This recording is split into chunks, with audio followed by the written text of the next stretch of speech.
Hello everyone, मैं हूं परमाहेश्वरी और आज हम करेंगे साइंस का चैप्टर 1 न्यूट्रिशन इन प्लांट्स का पार्ट 2। और पार्ट 1 की लिंक मैं आपको डिस्क्रिप्शन बॉक्स में प्रोवाइड कर दूंगा।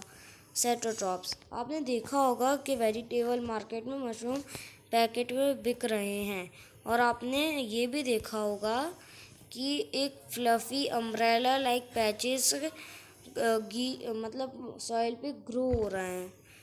तो चलिए अब हम ये फाइंड आउट करते हैं कि इन जैसी चीज़ों को कौन से न्यूट्रिएंट्स चाहिए रहते हैं सर्वाइव करने के लिए, और उनको ये कहाँ से मिलते हैं। तो ये इसमें एक्टिविटी है, ज़्यादा कुछ नहीं।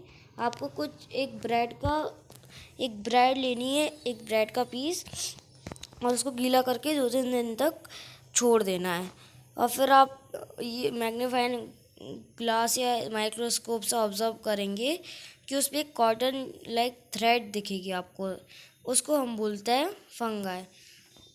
ये देखिए, यहाँ पे जो कॉटन लाइक थ्रेड दिख रही है उसको हम बोलते हैं फंगाई, ठीक है। और इनके पास डिफरेंट मोड होता है न्यूट्रिएंट्स के। और ये जो अपना खाना है ना, वो मतलब ब्रेड से लेते हैं। और ऐसे ऑर्गेनिजम्स जो अपना न्यूट्रिएंट्स डेड और डिकेइंग मैटर, यानी ख़राब सड़ी हुई मतलब मरी हुई चीज़ों से, जैसे ये ब्रेड का टुकड़ा अगर ज़्यादा दिन तक गीला रहेगा 1-2 दिन तक तो वो ख़राब हो जाएगा, सड़ जाएगा। तो ऐसे ऑर्गेनिज्म जो डेड और डिकेइंग मैटर से चीज़ों से अपना न्यूट्रिएंट्स लेते हैं उनको बोलते हैं सेट्रोट्रॉपिक न्यूट्रिएंट्स। और ऐसे ऑर्गेनिजम्स को हम बोलते हैं सेट्रोट्रॉप्स। और जो फंगाई है वो पिकल्स पे, लेदर के क्लॉथ्स पे और अदर दूसरी चीज़ों पे भी ग्रो हो जाता है, जहाँ पे मतलब जो चीज़ें बहुत लंबे समय तक हॉट और ह्यूमिड वेदर पे होती है। और फिर ये रेनी सीजन में स्पॉइल वो चीज़ हमारी पूरी स्पॉइल मतलब ख़राब कर देता है। आप इसके बारे में अपने मम्मी पापा से और पूछिएगा। और जो ये फंगल पोर्स होते हैं वो जनरली ईयर में प्रेजेंट होते हैं, और जब ये लैंड करते हैं, है ना, जब ये वेट और वार्म चीज़ों पे लैंड करते हैं तो वो जर्मिनेट ग्रो होने लगते हैं। अब आप समझ गए होंगे कि आप अपनी चीज़ें कैसे प्रोटेक्ट कर सकते हैं स्पॉइल होने से। कोई से ऑर्गेनिजम्स होते हैं जो कोई से ऑर्गेनिजम्स होते हैं जो एक साथ रहते हैं और अपना शेल्टर और न्यूट्रिएंट्स शेयर करते हैं। इस रिलेशनशिप को हम बोलते हैं सिम्बायोसिस। जैसे कोई सा फंगाई है, वो प्लांट की रूट्स में रह रहा है, तो जो वो फंगाई प्लांट्स को न्यूट्रिएंट्स देगा, और बदले में जो फंगाई नहीं मतलब कि फंगाई अपना खाना खुद बना नहीं सकता, तो प्लांट फंगाई को न्यूट्रिएंट्स देगा, और बदले में जो फंगस है वो सॉइल में से एब्जॉर्ब करके प्लांट को वाटर और मिनरल न्यूट्रिएंट्स देगी, ठीक है। और एक ऑर्गेनिज्म होता है लिचन्स, और उसका पार्टनर, जैसे हमने एल्गा के बारे में पढ़ा था ना, वही है एल्गा। तो ये दोनों एक साथ रहते हैं, ठीक है। और जो लिचन्स है मतलब जो फंगस है, वो शेल्टर, वाटर और मिनरल देता है एल्गा को। ये जो लिचन्स है वो शेल्टर, वाटर रहने की जगह, पानी और मिनरल्स देता है एल्गा को। और एल्गा मतलब कि जो लिचन्स है फंगस, वो अपना खाना खुद बना नहीं सकते, तो बदले में एल्गा उसको फूड देता है, ठीक है। और हाँ, how nutrients are replenished in the soil. क्या आपने कभी देखा है कि जो फार्मर्स है वो स्प्रेड यानी छिड़क रहे हैं मैन्योर फर्टिलाइज़र फील्ड पे, या गार्डनर्स अपने लॉन्स में छिड़क रहे हैं। आपने कभी सोचा ये ऐसा क्यों करते हैं? हमने पढ़ा था कि जो प्लांट है वो मिनरल और न्यूट्रिएंट्स एब्जॉर्ब करते हैं सॉइल में से, तो जो सॉइल में इनकी अमाउंट कम होने लगती है, ख़त्म होने लगती है न्यूट्रिएंट्स और मिनरल्स की। और फर्टिलाइज़र मैन्योर में न्यूट्रिएंट्स होते हैं, जैसे नाइट्रोजन, पोटेशियम, फास्फोरस एक्सेट्रा, ठीक है।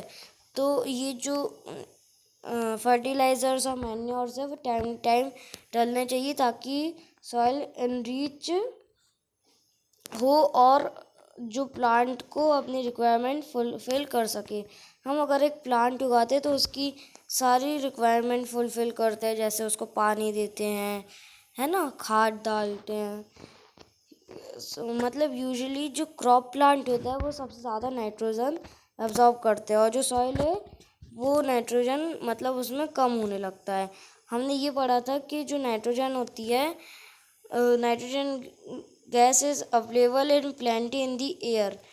Plants cannot use it in the manner they can use carbon dioxide। के मतलब जो नाइट्रोजन होती है वो एयर में प्रेजेंट रहती है, लेकिन जो प्लांट है जैसे कार्बन डाइऑक्साइड को एयर में से कर लेते हैं एब्जॉर्ब, वैसे नाइट्रोजन को नहीं कर पाते। उनको जो नाइट्रोजन है वो सॉइल में मिली हुई चाहिए रहती है। एक बैक्टीरिया है राइजोबियम बैक्टीरिया नाम का, तो वो जो एटमॉस्फेयर हवा की जो नाइट्रोजन होता है उसको सॉल्यूबल फॉर्म में यानी सॉइल में यूजुअल फॉर्म में कन्वर्ट कर देता है। लेकिन जो राइजोबियम बैक्टीरिया है वो अपना खाना खुद नहीं बना सकता, इसलिए वो ना के मतलब ग्राम की रूट पे पीज, मटर, मूंग दाल, बीन्स की ऐसी और जो लेग्यूमिनस प्लांट होते हैं उनकी रूट पे जाता है और उनको नाइट्रोजन प्रोवाइड करता है। रिटर्न में जो प्लांट्स है उसको फूड और शेल्टर रहने की जगह देते हैं बैक्टीरिया को। तो इस रिलेशनशिप को हम सिम्बायोटिक रिलेशनशिप कहते हैं। देखिए, सिम्बायोसिस और सिम्बायोटिक रिलेशनशिप अलग नहीं है ना। और ये जो होता है राइजोबियम बैक्टीरिया और प्लांट का, इससे फार्मर को बहुत फ़ायदा होता है और ठीक है। और उनको उनको जो नाइट्रोजनस फर्टिलाइज़र है जहाँ पे लेग्यूमिनस प्लांट होता है वहाँ पे कम डालने पड़ते हैं, मतलब डालने ही नहीं पड़ते, क्योंकि वो बैक्टीरिया ही दे देते हैं प्लांट्स को नाइट्रोजन। ठीक है, बहुत सारी जो दाल होती हैं वो लेग्यूमिनस प्लांट पे ही आती हैं। हमने इस चैप्टर में पढ़ा कि जो बहुत सारे प्लांट हैं उनको हम बोलते हैं ऑटोट्रॉपिक। थोड़े बहुत ही प्लांट हैं जिनको हम पैरासिटिक या सेट्रोट्रॉपिक प्लांट बोलते हैं। ये जो सेट्रोट्रॉपिक या पैरासाइट होता है वो दूसरे ऑर्गेनिज्म से अपने न्यूट्रिएंट्स लेते हैं। सारे एनिमल कैटेगराइज कर दिए हीटरोट्रॉप्स में, जब तक वो डिपेंड रहते प्लांट्स पर अदर एनिमल्स पे फूड के लिए। क्या हम ये कह सकते हैं कि जो इंसेक्टिवोरस प्लांट है वो थोड़े बहुत हीटरोट्रॉप होता है? हाँ, तो हम ये कह सकते हैं, क्योंकि